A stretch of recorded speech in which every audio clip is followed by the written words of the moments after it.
भगवान के पूजन में हम भगवान का जो स्वरूप बनाते हैं वह कौन कौन सी धातुओं से, किन किन वस्तुओं से बन सकता है, इसका भी यहाँ पर वर्णन है। कौन कौन से जो भगवान के स्वरूप हैं उनकी क्या महिमा है। तो आचार्य श्री सूत जी महाराज कहते हैं, ऋषियों, भगवान का जो निष्कल स्वरूप है, निराकार स्वरूप है, जिसको हम लिंग स्वरूप कहते हैं, उसके लिए सबसे अच्छा है कि पहले हम शुद्ध मिट्टी का शोधन करें। मिट्टी के भगवान शिव बनावे और नित्य उनका अर्चन करें, उनका स्वरूप बनाकर। अगर मिट्टी उपलब्ध नहीं है तो हम गाय के गोबर से भी भगवान का स्वरूप बना सकते हैं।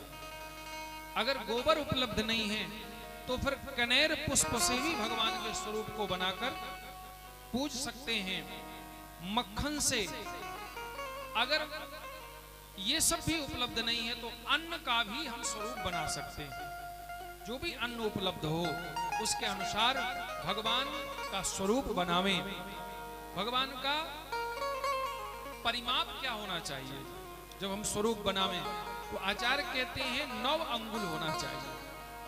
घर में यदि पूजन हो रहा है और यदि किसी मंदिर में, किसी तीर्थ में है तो फिर उसका परिमाप बड़ा हो सकता है।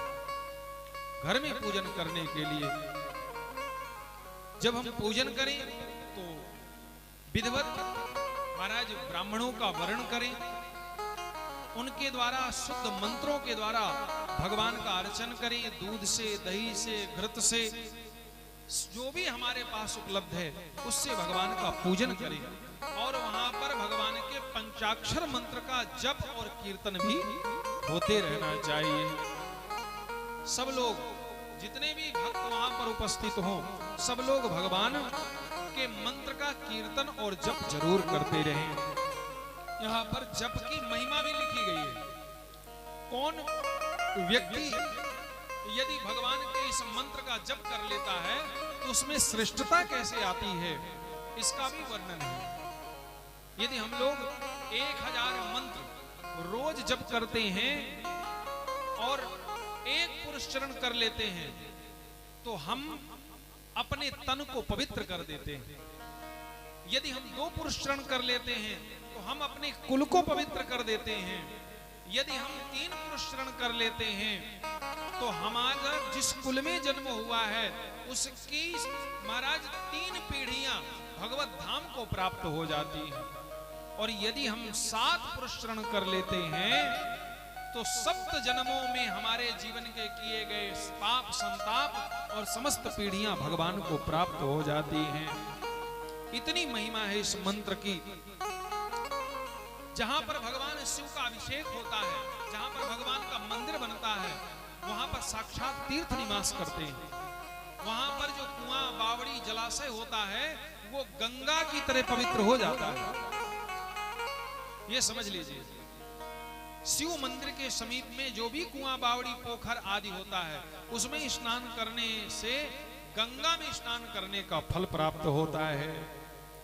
इसलिए जो भगवान शिव का स्वयंभू स्वरूप हो उसमें महाराज 400 हाथ भूमि पवित्र हो जाती है। किसी संत द्वारा यदि भगवान के स्वरूप को बनाया गया है, मंदिर को बनाया गया है, और यदि किसी नदी के तट पर बनाया गया है तो वह स्वरूप महाराज 800 हाथ के परिमाप में तीर्थमय हो जाता है। और इसी तरह बढ़ते हुए क्रम में यहाँ पर बहुत सी नदियों का वर्णन है। गोदावरी नदी के तट पर जो शिव होते हैं उनकी क्या महिमा है। 21 मुख वाले होते हैं। गौ वध का भी पाप यदि किसी को लगा हो तो गोदावरी नदी के तट में विराजित शिव जी का पूजन करे तो वो पाप नष्ट हो जाता है। सिंधु नदी और गंगा नदी के तट पर, सरस्वती के नद पर यदि शिवलिंग है तो वो 60 मुखी शिवलिंग कहे जाते हैं, क्योंकि वहां 60 धाराएं होती हैं। और क्रमशः उनका पूजन करने वाला मानव ब्रह्म पद को प्राप्त हो जाता है।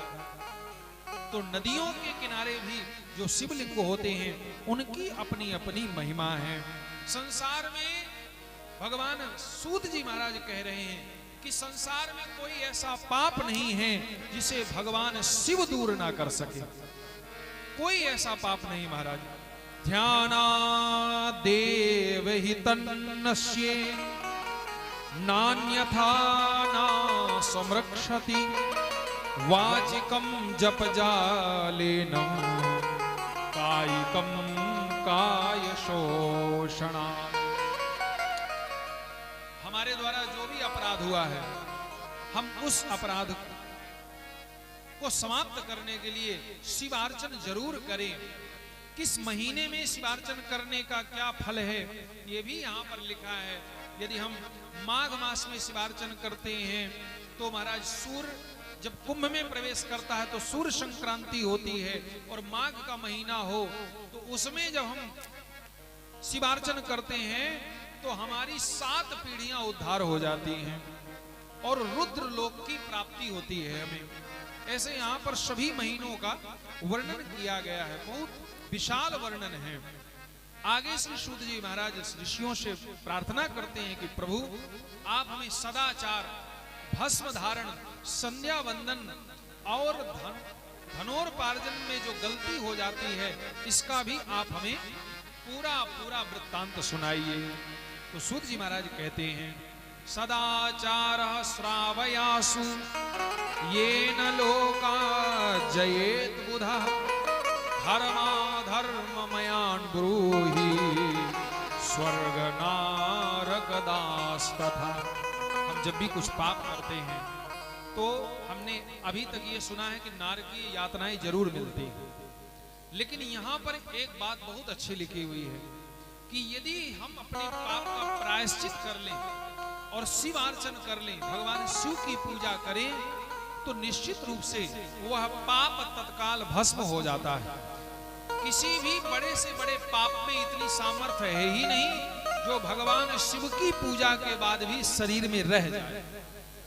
लेकिन एक बात का यहाँ पर बहुत अच्छा वर्णन है कि इस बात का ध्यान रखना चाहिए कि आप ऐसा न सोच लें कि यदि भगवान शिव के अर्चन में, बंदन में, नाम में पाप को नष्ट करने की क्षमता है तो हम दिन भर पाप करें और शाम को भगवान का नाम ले लें, भगवान की पूजा कर लें, भगवान के मंदिर में चले जाएं तो पाप नष्ट हो जाएंगे। नहीं नहीं नहीं, फिर तो आपसे और बड़ा अपराध हो गया। फिर तो आप ये समझ लीजिए कि वो वज्र की तरह पाप हो जाता है, क्योंकि हमने भगवान की महिमा को जान लिया, समझ लिया और फिर भी हमने अपराध किया। ये उस जीव के लिए महिमा कही गई है कि जिसने पहले कभी भगवान की कथा नहीं सुनी, भगवान के नाम को जाना नहीं, उनकी महिमा को नहीं जाना और भूलवश दैव योग से कभी आ गया कथा में, कीर्तन कर लिया, भगवान का नाम ले लिया, तो उसके समस्त पाप नष्ट हो जाते हैं। इसलिए महाराज यहाँ पर यह भी लिखा है कि युग धर्म के अनुसार भगवान के यजन का क्या फल होगा। जैसे हम लोग सतयुग में तपस्या करते थे ना, तो जब 1000 वर्षों तक कोई व्यक्ति तपस्या करता था तब जाकर के उसका तप पूर्ण होता था। ध्यान दीजिएगा, यहां पर लिखा है कृते ध्यानात् ज्ञान सिद्धिर त्रेतायाम तपसा तथा द्वापरे यज्ञना ज्ञानम प्रतिमा पूजया कलौ। सतयुग में ध्यान, त्रेता में तप और द्वापर में यज्ञ और कलयुग में भगवान का पूजन ही महाराज महत्वपूर्ण है। त्रेता में जब हम 1000 वर्षों तक तपस्या, सतयुग में त्रेता में 100 वर्षों तक, द्वापर में 10 वर्षों तक और कलयुग में 1 दिन भी कोई यदि व्रत कर लेता है तो उसे वही फल प्राप्त होता है जो सतयुग, त्रेता, द्वापर में 1000 वर्षों तक तपस्या करने से प्राप्त होता था। दान की इसमें बहुत बड़ी महिमा लिखी है, बहुत बड़ी। और किस युग में कैसा हमको दान करना चाहिए था। कलयुग में महाराज अन्न दान की बहुत बड़ी महिमा है। यावत् कालम यत् अन्नम वै भुक्त्वा श्रवणते द्यते तावत् कृतकृत्य पुण्यस्य त्वदर्थम तानुसंशयः। ये बात बहुत अच्छी लिखी, आप लोग ध्यान से सुनिएगा इसको। और विशेष रूप से सिंगला जी सुनेंगे। महाराज नित्य प्रति जो फल का प्रसाद बंटता है उनकी तरफ से ही होता है, और नित्य प्रति आप लोगों में से भी जो कुछ भी प्रसाद आप लोग बंटवाते हैं वो भी बंटता है। किसी दिन कोई बंटवा रहा है, किसी दिन कोई बंटवा रहा है। आप लोग इस श्लोक को सुन लेंगे, इसकी महिमा को सुन लेंगे, आपके सबके मन में आ जाएगा अब तो हमारा भी प्रसाद बंटना चाहिए। कितनी बड़ी महिमा यहाँ पर लिखा है महाराज कि जब कोई व्यक्ति भगवान शिव के शिवार्चन में, कथा में, यज्ञ में प्रसाद वितरण करवाता है और उस प्रसाद का एक एक अन्न जो मनुष्य स्वीकार करता है यानी कि खाता है, उसके तो पाप संताप नष्ट ही हो जाते हैं। लेकिन जितने मनुष्य जितने अन्न के दाने स्वीकार करते हैं, उस दाता जिसने बांटा है, जिसने प्रसाद को बनवाया है, उस दाता को उस अन्न के एक एक कण के समतुल्य उतने वर्षों तक भगवान के शिव का वास का धाम का वास मिलता है उसे। अब बताइए कितनी बड़ी महिमा है यहाँ पर। आचार्य लिखते हैं महाराज, तावत कृतस्य पुण्यस्य मम धामम न संशयः। इसमें कोई संशय नहीं है। इसलिए इस कलयुग में अन्नदान का बहुत बड़ा महत्व है। उसका कारण है कि इसमें कोई दोष नहीं होता, क्योंकि जब भी अन्न जाएगा तो अन्न ब्रह्ममय है, और अन्न अंदर जाएगा तो अंदर बैठा परमात्मा उससे तृप्त होगा। इसलिए भूखे को भोजन कराना यह सबसे बड़ा यज्ञ कहा गया है महाराज। किसी भी यज्ञ में, किसी भी कथा में प्रसाद वितरण करवाना यह बहुत बड़ा। हाँ, अगर धन दान देना है, भूमि दान देना है, वस्त्र दान देना है, तो उसमें विचार है किसको देना चाहिए, किसको नहीं देना चाहिए। लेकिन प्रसाद का दान करना है तो बिना विचारे ही आप कर सकते हो, कोई विचार करने की जरूरत नहीं है। यदि आपको कभी धन आदि का दान करना हो तो फिर श्रेष्ठता का ध्यान रखना चाहिए, क्योंकि यदि गलत आदमी को आपने धन दान कर दिया, उसने उसका गलत प्रयोग किया। इसीलिए हम कई बार कथा में कहते हैं कि कहीं भी कोई मांगने वाला मिले, आप उसको भोजन कराओ, आप उसको कुछ खाने की वस्तु दो। आपने मान लो पैसे दे दिए और फिर उसने जाकर के कोई अपेय का पान किया, किसी अभक्ष का भक्षण कर लिया, तो आपको भी दोष लग जाएगा महाराज। अपात्रम, गीता में भगवान ने कहा अपात्रम दीयते दानम, अपात्र को दिया गया दान दाता को भी उसका फल भोगना पड़ता है। इसलिए यहां पर लिखा गया है कि महाराज किसको क्या दान करना चाहिए, ये बहुत बड़ी इसमें महिमा है। उसकी क्या पात्रता होनी चाहिए, वो यज्ञ करता हो, वो शुद्ध हो, अग्निहोत्री ब्राह्मण हो, नित्य यजन करता हो, नित्य गायत्री का जप करता हो, कम से कम 1000। तो दान की पात्रता है, उसको आप विचार करके ही दीजिए, चिंतन करके दीजिए, कहीं गलत जगह पर हमारा दान न चला जाए। वैसे जीवन में दान हर चीज का करना चाहिए। आपने महाभारत में कर्ण की कथा सुनी होगी। कर्ण ने बहुत कुछ दान किया था, बहुत धन आदि, भूमि आदि, वस्त्र आदि, लेकिन महाराज उससे एक भूल हो गई, अन्न का दान नहीं किया। तो जब वो गया तो वहां पर जाकर उसे बड़े सुंदर भवन मिले, बड़े सुंदर वस्त्र मिले, बहुत सुंदर सुंदर दास दासियां मिली, लेकिन महाराज भोजन की व्यवस्था। इसलिए विचार, हम जो दान करते हैं थोड़ा बहुत दान करना, भूमि का भी दान करना चाहिए। कभी जैसे हमारी समिति ही ये व्यवस्था कर रही है कि श्रीधाम वृंदावन में हम लोग एक आश्रय सदन अपनी समिति का बनावे, जहां पर भक्त संत आकर के भजन करेंगे, रहेंगे। तो वहां पर आप लोग थोड़ा थोड़ा यदि अपना धन लगा देंगे तो वो एक व्यापक रूप ले लेगा, और आपके उस धन की महिमा ये होगी कि महाराज इसके बदले में यहाँ तो आपने एक ईंट लगाई है, एक दीवार बनाई है, लेकिन वहां तो आपको बना बनाया महल मिल जाएगा। इसलिए थोड़ा थोड़ा हर चीज का दान जीवन में जरूर करना चाहिए। जय जय श्री राम। ना जानू मैं आरती बंदन, ना पूजा की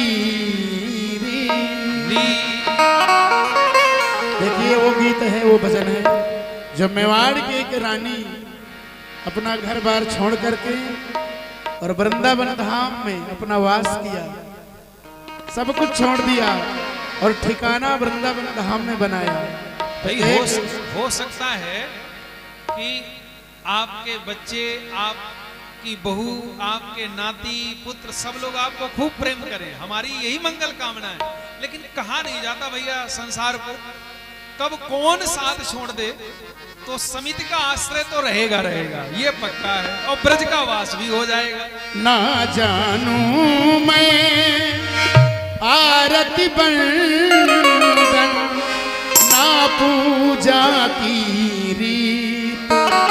भगवान से मीरा कह रही है भगवान कृष्ण कन्हैया से, एरी मैं तो दो नैनों के दीपक लिए सजोए, एरी मैं तो प्रेम दीवानी मेरा दर्द न जाने, तो एरी मैं तो प्रेम दीवानी मेरा दर्द न जाने, ना जानू मैं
बैद मिला नहीं को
इसलिए जीवन में प्रयास करिए कि थोड़ा ही सही, थोड़ा थोड़ा हर चीज का दान हमारे द्वारा अवश्य हो। आगे महाराज कामनाओं के अनुसार जो दिन है, किस दिन में कौन सी कामना की पूर्ति होती है। रविवार के दिन यदि भगवान का यजन किया जाए तो अंतःकरण पवित्र होता है और विद्या की प्राप्ति होती है और शरीर निरोगी होता है। अगर सोमवार को भगवान का यजन किया जाए तो हमें धन धान्य की प्राप्ति होती है। अगर मंगलवार को भगवान का यजन किया जाए तो महाराज भूमि की प्राप्ति होती है। ऐसे ही सभी दिनों का अपना अपना एक महत्व है। यहाँ पर महीनों के अनुसार भी लिखा हुआ है किस महीने में यदि हम भगवान का यजन करते हैं तो क्या प्राप्ति होगी। जितने भी महीने हैं वो सब भगवान को बहुत प्रिय हैं, लेकिन ये जो मार्गशीर्ष है जिस महीने में भगवान का प्राकट्य होता है, ये महीना भगवान को अत्यंत प्रिय है। और इस महीने में भगवान लिखा हुआ है यहाँ पर मार्गशीर्षे सुअन्नस्य तस्यैवं सर्वमिष्ठं फलं भवेत्। मार्गशीर्ष के महीने में यदि भगवान का प्रसाद बनाकर अन्न में मीठा मिला करके और भगवान का भोग लगाकर भक्तों को समर्पित किया जाए तो इसकी बड़ी महिमा है। और कल जैसे आपने देखा कि प्रसाद में क्या था, चावल प्रसाद था, मीठा चावल। ये मार्गशीर्ष का महीना भी है और प्रसाद भी, तो संयोग से अपने आप ही वो सब हो रहा है। इसका बहुत बड़ा महत्व है। वैसे तो सभी महीनों में है, चाहे वो अगहन हो, चाहे पूष हो या माह हो, जो भी है, जितने भी महीने हैं उसमें भगवान का निश्चित भोग प्रसाद चढ़ाना चाहिए, स्वीकार करना चाहिए। जब हम करते हैं ना तो उससे हमारा मन, हमारा तन, हमारा रोम रोम पवित्र होता है। और इस जप से हमारे शरीर में जो पंच तत्व हैं, क्षिति, जल, पावक, गगन, शमीर, ये हमारे अधिकार में आ जाते हैं। इसलिए अनुष्ठान पूर्वक भगवान का जप जरूर करना चाहिए। हमारे यहाँ लिखा हुआ है महाराज, इस जप से जो वर्णों में श्रेष्ठता है ना वो भी प्राप्त होती है। पंचाक्षर मंत्र बड़ा पवित्र है। आचार्य लिखते हैं स्त्रीत्वापयनार्थं तु पंचलक्षम जपेत पुनः। यदि कोई हमारी माता बहन 5 लक्ष यानी कि 5 लाख जप कर लेती है तो उसको जो अगला जन्म मिलेगा ना वो फिर स्त्री शरीर छूट जाएगा और पुरुष शरीर का मिलेगा। क्योंकि ऐसा सिद्धांत हमने सुना है संतों से कि महाराज जो ये जन्म मिलता है हमें, इसका एक क्रम है और जो अंतिम जन्म मिलता है उसमें क्रमागत रूप से वो ब्राह्मण जरूर बनता है और ये अंतिम जन्म होता है। और यदि उस शरीर में सत्संग में रुचि हो जाए तो ये समझ लीजिए कि फिर ये अंतिम जन्म है। श्रेष्ठता क्रम में जब यहां पर लिखा है कि यदि कोई ब्राह्मण जप करता है तो उसको फिर भगवान की प्राप्ति होती है। कोई क्षत्रिय यदि जप करता है 5 लक्ष तो फिर वो ब्राह्मण हो जाता है। कोई वैश्य यदि जप करता है तो वो फिर क्षत्रिय हो जाता है। फिर 5 लाख जप करता है तो फिर वो ब्राह्मण हो जाता है। और इसी तरह जो दास वर्ण है जब वो 5 लाख जप करता है तो वैश्य होता है। फिर 5 लाख जप करता है तो फिर क्षत्रिय होता है और फिर 5 लाख जप करके ब्राह्मण और फिर मुक्ति को प्राप्त करता है। यहां पर स्पष्ट लिखा हुआ है मंत्र सिद्धिर जपाचैव क्रमान मुक्तो भवेन नरः। क्रमान मुक्तो मतलब क्रम से मुक्त होता है। और इसका प्रमाण गीता में भी है महाराज। गीता कहती है कि कोई भी जीव, भगवान कहते हैं एक बार में मुझे नहीं प्राप्त करता, बहुनाम जन्मनामान्ते, बहुत से जन्म उसे मिलते हैं और जब वो निरंतर यजन करता है, निरंतर जप करता है, तब वो मुझे प्राप्त होता है। तो नाम का आश्रय जरूर लेना चाहिए। चलते फिरते उठते बैठते नाम में महाराज कोई दोष नहीं है। आप सोचो कि नहा के जपना है, ऐसा कुछ नहीं है। आप सवेरे जगो बस नाम स्मरण करना शुरू कर दो। हाँ, अगर पूजन करना है या गुरु मंत्र का जप करना है, जो गुरु प्रदत्त मंत्र होता है वो नाम से पृथक होता है। मंत्र दो प्रकार के होते हैं, एक तो मंत्र राज होता है जो गुरुजी के द्वारा दिया जाता है, और एक नाम मंत्र होता है। दो प्रकार के मंत्र मिलते हैं। अब आप लोगों ने जहां मंत्र लिए हैं, अगर नाम मंत्र नहीं पता तो आप अपने गुरुजनों से पूछ सकते हैं। हर पंथ में जितने भी हमारे आचार्य हैं उन सब में महाराज कई प्रकार के मंत्र दिए जाते हैं। उसमें तारक मंत्र होता है, उसमें चरम मंत्र होता है, और जो मूल मंत्र होता है गुरु मंत्र होता है, नाम मंत्र अलग होता है, शरणागति मंत्र अलग होता है। तो जो लोगों ने सत्संग किया है संतों के बीच में, जैसे आप बैठेंगे तो फिर आपको ये चीजें पता चलेंगी, क्योंकि ये विशेष होती हैं। तो इसलिए नाम मंत्र जो होता है उसको आप चलते फिरते जप कर सकते हैं। सिद्धि वही प्राप्त होगी जो गुरु मंत्र से होती है। गुरु मंत्र को माला लेकर के जप करना चाहिए, पुरस्चरण पूर्वक जप करना चाहिए, संकल्प पूर्वक जप करना चाहिए। और नाम मंत्र तो आप कैसे भी जपो, बस जपते रहो, नाम स्मरण करते रहो। उसमें कोई महाराज विवेक नहीं होता, कोई विचार नहीं होता। इसलिए वर्णाश्रम धर्म व्यवस्था में जहां जैसे हमें जन्म मिला है उसी प्रकार रहते हुए भगवान का जप करें, नाम स्मरण करें, अपने आप हमें श्रेष्ठता प्राप्त हो जाएगी। नमः शिवाय, आयुष नमः शिवाय, हरे हरे भोले,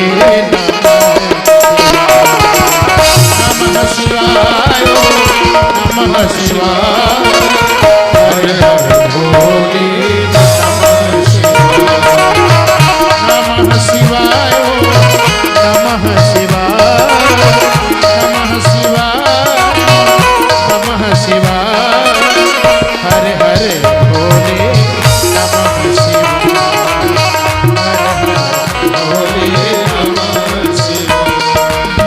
जटाधरा शिव जटाधरा, जटाधरा शिव जटाधरा, हर हर भोले, नमः शिवाय जटाधरा, शिव जटाधरा, हर हर भोले, नमः शिवाय, नमः शिवाय, नमः शिवाय, नमः शिवाय, नमः शिवाय, हर हर भोले, नमः शिवाय, नमः